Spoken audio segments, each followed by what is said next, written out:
Hello everyone and Merry Christmas. Welcome. We're so glad you're tuning in, and whether you're watching live right now or catching the replay later, thank you for stopping your scroll to be here today. And as people are jumping in, do me a favor, drop a hello in the comments and let me know where you're watching from. We would love to see how far this family reaches. Today we're going to talk about the most famous person in history. No other person has shaped the world, especially Western civilization, more than Jesus of Nazareth. And here's just a little note. Jesus' surname isn't Christ. Christ means the anointed one, and we'll get into that a bit later. But even though most of his life was lived quietly and out of the spotlight, his influence continues today through the movement that carries his name. Even if you aren't religious, you can't deny his impact. Môre pastoor. We literally divide human history by his birth, BC, meaning before Christ, and AD, Anno Domini, meaning in the year of our Lord. But here's the catch. You can know everything about someone without actually knowing them. You can know everything about a celebrity, their birthday, their hometown, their favorite food. But if you met them on the street, they wouldn't even know you. You don't have a relationship. Today I want to encourage you to move from knowing facts about Jesus in your head to knowing him in your heart. We're going to look at who he really is, why he came, and why Christianity isn't about culture, traditions, or practices, but a relationship with a person. Now, before we dive into our first point, I'd like to take a quick second to welcome those of you who might be new to our page. You're watching a session by Faith Nuggets. You can find us at www.faithnuggets.co.za. My wife and I started this ministry because we are driven by a deep, burning passion for the Word of God. We don't believe the Bible is just an old history book. We believe it is the living Word of God, and is capable of transforming lives, healing hearts, and bringing real hope to a world that desperately needs it. Our mission is simple. We want to create a vibrant online community where we can all connect, learn, and grow together. We aren't meant to do this faith journey alone. So as we talk about knowing Jesus today, keep in mind that our purpose here is to equip you to live a Christ-centered life every single day. So let's clear up a massive misconception. A lot of people think Christianity is just a belief system. So there's this saying that all roads lead to God. But in actual fact, Christianity is only one where God reached down from heaven to meet us in our broken place. So it's not Christianity is all other religions is where God is just this distant concept. But Christianity is that God wants to be close to us. So some people that are not really into Christianity think it's all about intellectual beliefs, like memorizing the Apostles' Creed or belonging to a specific denomination. Sometimes they even define Christianity by what Christians don't believe, like rejecting evolution, abortion, or same-sex marriages. Some think it's a moral code, a list of don'ts. Don't drink, don't use drugs, don't curse, don't use God's name in vain, don't have fun. Some think it's a style of worship, like pipe organs and robes with all the formal services, or more modern electric guitars and fog machines with lively praise and worship. But let me tell you something. Even when people follow these beliefs, and they might be truly following Christ, these outward practices are not the heart of Christianity. Those things are just scratching the surface. Think about the underground church in China. There are roughly 100 million believers there. They don't have cathedrals.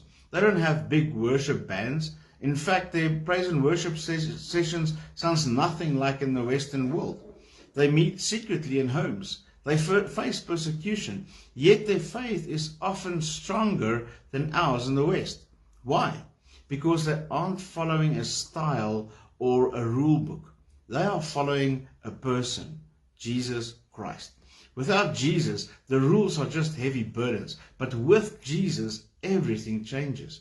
He's the one who gives strength to the martyr. He's the one who compels missionaries to travel to dangerous places, not because they love a religion, but because they love Him, Jesus. Today, the name of Jesus is known all over the world. Some worship Him, others use His name as a curse word. He is famous not because of His family or a background. He was born in a small unknown village called Bethlehem in about 4 BC. He was born to a poor family in a nation under Roman control.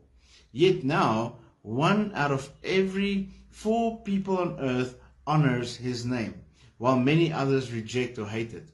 When Jesus was born, His people were under the power of the Roman Empire, the strongest empire of its time. Rome ruled through military strength, strict laws, and its own cultures and languages.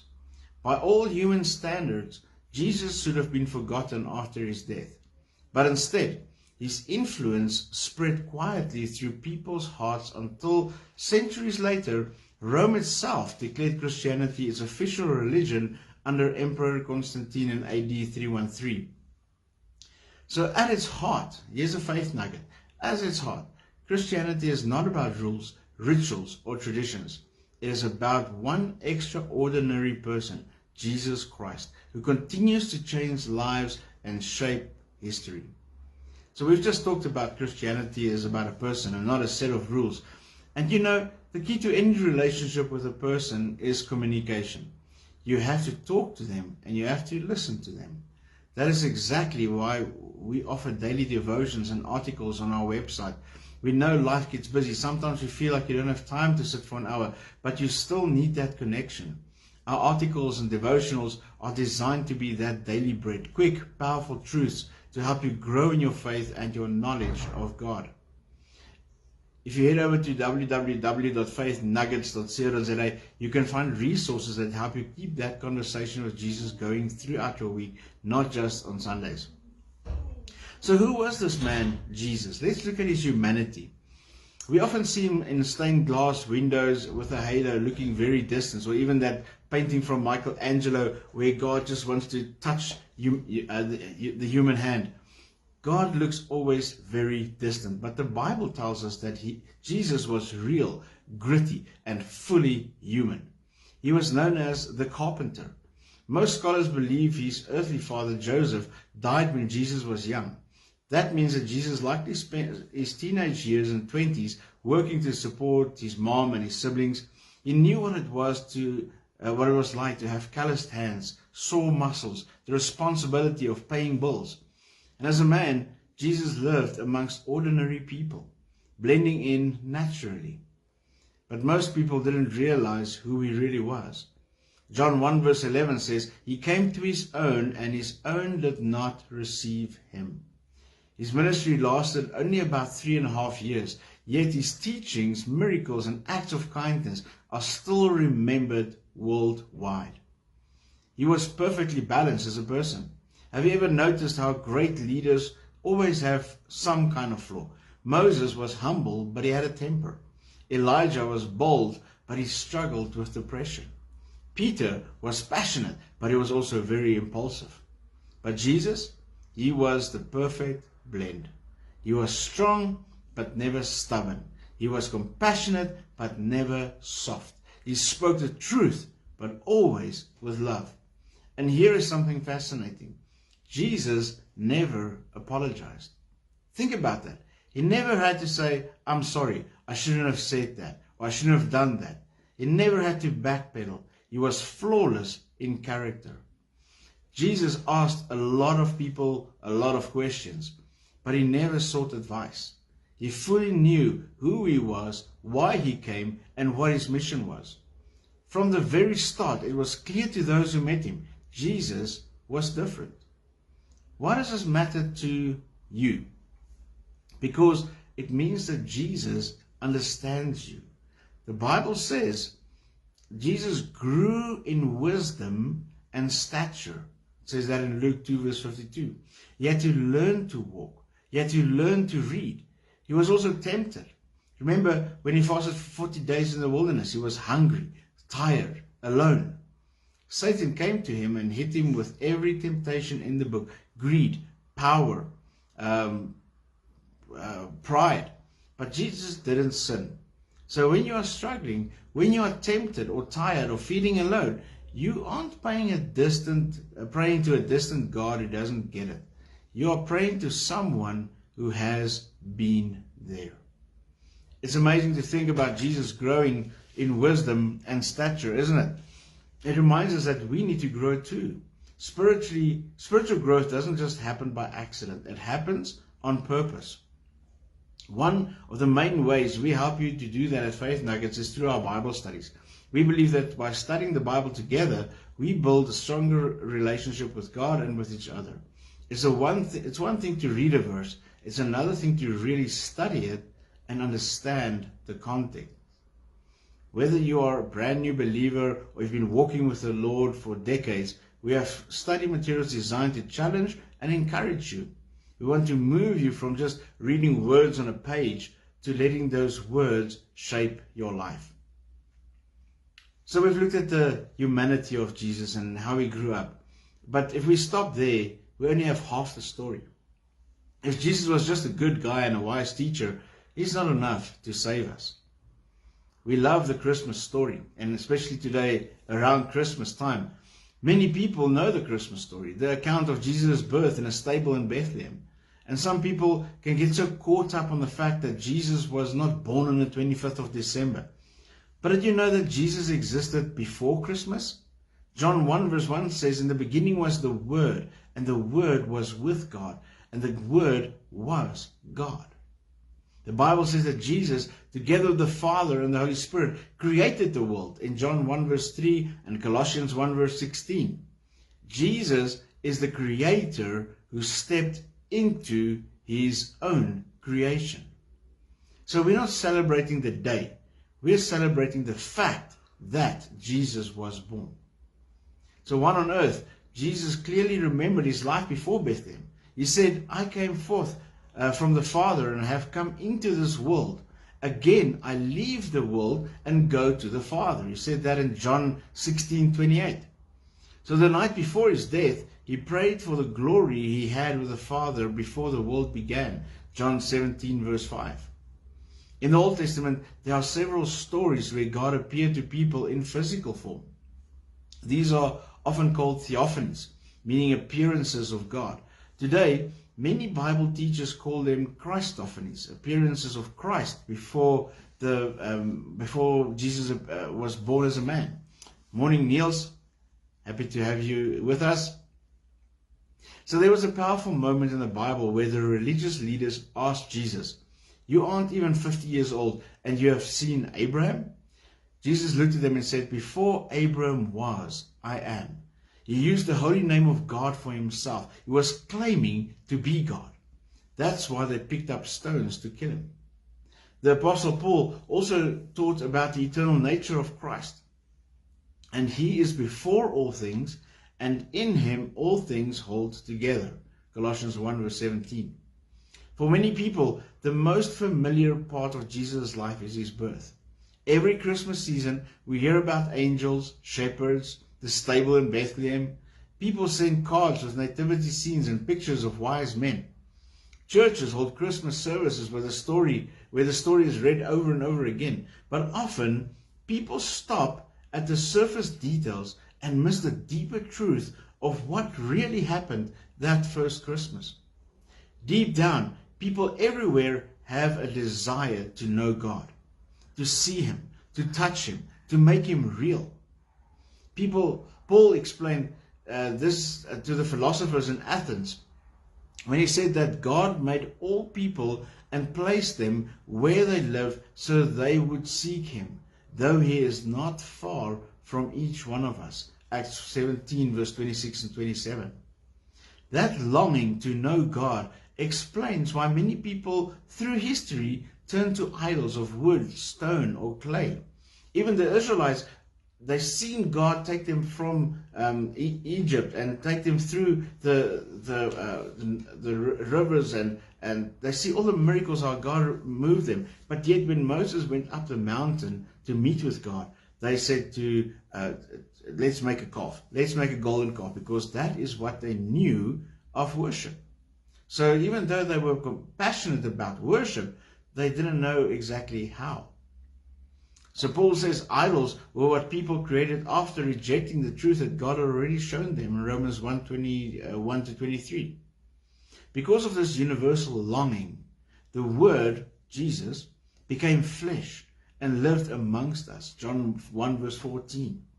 This is what Christians call the incarnation. God becoming human.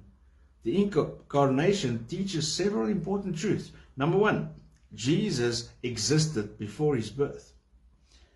Secondly, he chose to limit himself during his time on earth. Thirdly, it teaches us that he had to be born of a virgin, not through normal reproduction. And fourthly, he was both fully human and fully divine.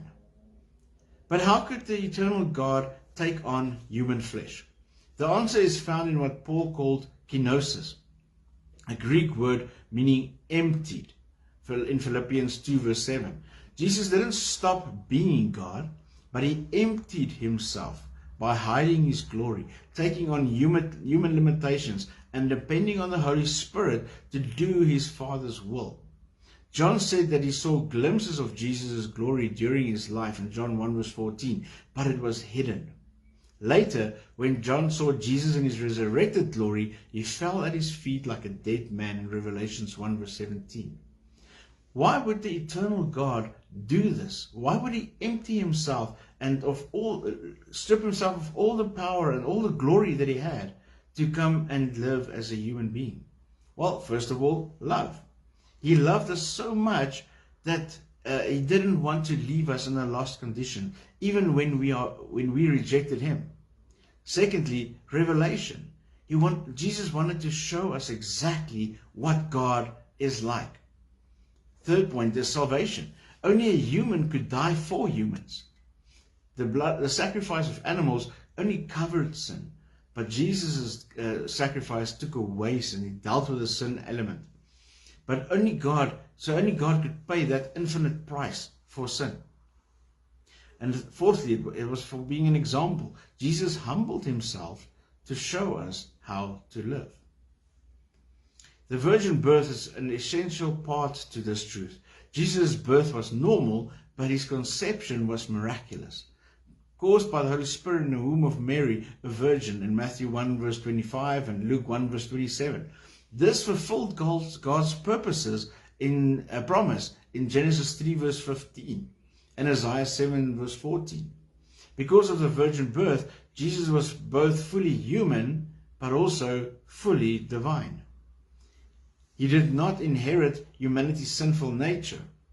The Bible clearly says that he never sinned, and that's why it was so important not to have Joseph's blood mix in with his conception. So it says that Jesus never sinned in 2 Corinthians 5 verse 21, Hebrews 4:15, 1 Peter 2 verse 22, and 1 John 3 verse 5. In the year AD 451, Christian leaders met at the Council of Chalcedon to clarify what believers had always taught. Jesus is the one person with two natures, fully God and fully man, without confusion, without change, without division, without separation. This wasn't when Jesus was made into God, as some critics claim. The council simply defended the truth Christians had held since the first century. If they wanted to invent something new, they would have denied Jesus' humanity, not affirm it. The Bible teaches that Jesus' human and divine natures are perfectly united, complete, permanent, and unchanging. Hebrews 13 verse 8. Even after his resurrection, Jesus is still both fully God and man. Today, the man, Christ Jesus, stands as our mediator before the Father in 1 Timothy 2 verse 5. That's what makes Christmas so important. It's not just about a baby in a manger.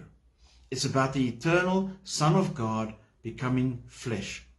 And through the incarnation, Jesus came to confirm God's promises. He came to reveal the Father. He came to become our great high priest. He came to take away sin. He came to defeat Satan. And he came to set an example for us to follow. So here's another faith nugget for you. Christmas is a celebration of that moment in history when the Word became flesh. So we've covered some deep truth here. The incarnation, the fact that Jesus is God in the flesh. Sometimes when you talk about these big theological concepts, it can feel a little bit overwhelming. And you might think, I want to understand this better, but I don't even know where to start. This is where our online courses come in at Faith Nuggets. We've put together structured courses to help you navigate these big truths. Our goal is to equip you. We want you to be confident in what you believe and why you believe it. These courses are flexible, so you can do them at your own pace even. If you've been looking for a way to deepen your understanding of theology and the Bible, I really encourage you to check out the courses tab on our website. So let's come to this fourth part of our session, which is the claims of Christ, making a choice.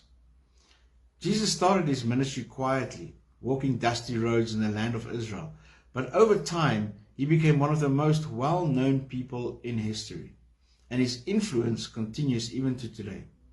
If Jesus were not truly God, Christianity could never have become the powerful global force it is today. The English poet Lord Byron once said, "If ever a man was God or God was man, Jesus was both." Throughout his ministry, Jesus openly claimed to be God. If that wasn't true, then he wasn't just a good man. He would have been a blasphemer, or worse, a fraud. Yet critics often try to reduce him to nothing more than a kind teacher who did good deeds. But Jesus himself said, "He who has seen me, he who has seen me has seen the Father," in John 14 verse 9. "And I and the Father are one," John 10:30. Perhaps his strongest claim were when he used God's sacred name for himself, the name I Am. In the Old Testament, God revealed himself as Jehovah or Yahweh, which comes from the phrase I am. Jesus repeatedly applied this divine name to himself. Listen to his claims. He said, "I am the bread of life." Are you spiritually hungry? Jesus can fill that hunger. Jesus said, "I am the light of the world." Perhaps you're in spiritual darkness. Jesus can light up that darkness. Jesus said, "I am the good shepherd." What does a shepherd do? It leads the sheep back to its place of safety. Perhaps you are feeling lost. Jesus is the good shepherd that can lead you. Jesus also said that he is the resurrection and the life. Do you fear death? Death is simply a step from this life to the next with Christ. So the Jewish leaders understood exactly what he was saying. They thought that his claims was blasphemy, and again they tried to kill him. The names and titles of Jesus also point to his divinity. He was called Emmanuel, which means God with us. Matthew 1:23 and Isaiah 7:14. The angel told Mary to name him Jesus, meaning Jehovah saves. The Bible gives him hundreds of other titles: Redeemer, Savior, Son of God, King, Cornerstone, Alpha and Omega, the Almighty. Over 800 names, titles, and symbols describe him. Why so many? Because no single name can capture the fullness of who he is and what he does for humanity. His miracles also prove his deity. But who but God can heal the blind, cleanse lepers, raise the dead, and feed thousands with a handful of food? A blind man declared, "I was blind, but now I see," in John 9:25. A healed leper praised God and fell at Jesus' feet in gratitude, Luke 17 verse 13 to 16. Lazarus, being dead for 4 days, walked out of his tomb alive, in John 11 verses 1 to 44. And more than 5,000 ate their fill from just 5 loaves of bread and 2 fish, John 6 verses 1 to 14. Jesus also accepted worship. When people fell at his feet, lepers, disciples, outcasts, he didn't stop them. He accepted it because he is worthy. If God became human, wouldn't he make it clear? Yes, and Jesus did. He proved it through his miracles, healing the blind, calming the storm, raising the dead. But the ultimate proof was his own resurrection. He defeated the one thing no human can defeat, death. And as we get ready to wrap up, I want to remind you of something important. Jesus called disciples, plural. He created a family. At Faith Nuggets, our heart is to be a vibrant online community. We don't want to just be a website you visit. We want to be a community you belong to. We believe that when we learn to grow together, we grow faster and stronger. So please don't be a stranger. Visit us, www.faithnuggets.co.za. Sign up for our updates and join the conversations. Let's encourage one another to live a Christ-centered life. We are in this together. So I want to land the plane here. We talked about history, theology, and the Bible.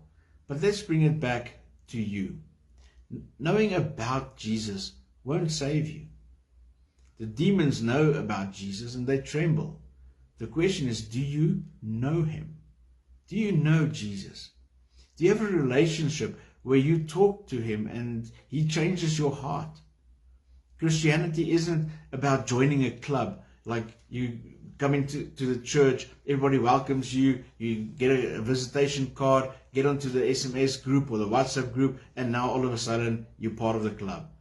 It's about a rescue mission. Jesus came to rescue you. If you are watching this and you realize, I have head knowledge, but I don't have a heart relationship, you can change that right now. You don't have to be in a church building. You don't need to fix your life first. You just need to invite Jesus in.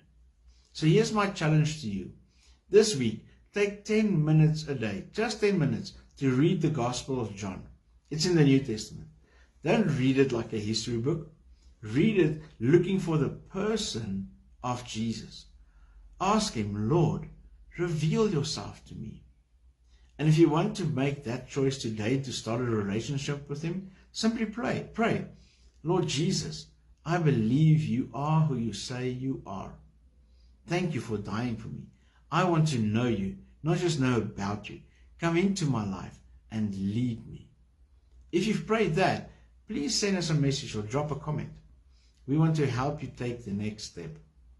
Now, before we go to enjoy this special day with our families and friends, I want to take a moment to pray for you. Whether you are watching this live with a cup of coffee in your hand or watching the replay later, I believe God wants to seal this truth in your heart today. So let's pray together. Lord Jesus, on this beautiful Christmas morning, we pause to focus entirely on you. We thank you that you are not just a historical figure or a distant concept. You are the living word. You are the great I am. We stand in awe of you and the creator of the universe, who chose to empty yourself to become a baby in Bethlehem so that you could be with us. Thank you for becoming human. Thank you that you know what it's like to be tired, to work hard, to be tempted, and to face struggles. Because of that, we know we can come to you with anything today. You understand us. Lord, I pray for everyone watching right now. I ask that you would move them from just having head knowledge of the Christmas story to having a deep, heart-transforming relationship with you. If there's anyone watching who feels lonely or heavy laden this Christmas, remind them that you are Emmanuel, God with us. You are right there in the room with them. And we pray that as we go into this new season, you would ignite a fresh hunger in us for your word. Help us to be a community that doesn't just read the Bible, but live it. Transform us, equip us, and help us to center our lives around you. We love you, Lord. It's all for you, in Jesus' mighty name. So friends, amen. From all of us here at Faith Nuggets, we want to wish you a Merry, Merry Christmas. May your day be filled with joy, may your home be filled with peace, and may your heart be filled with the presence of Jesus. Don't forget to head over to www.faithnuggets.co.za if you want to dig deeper into the Word this week. We love you guys. Have a wonderful Christmas day. Bye for now.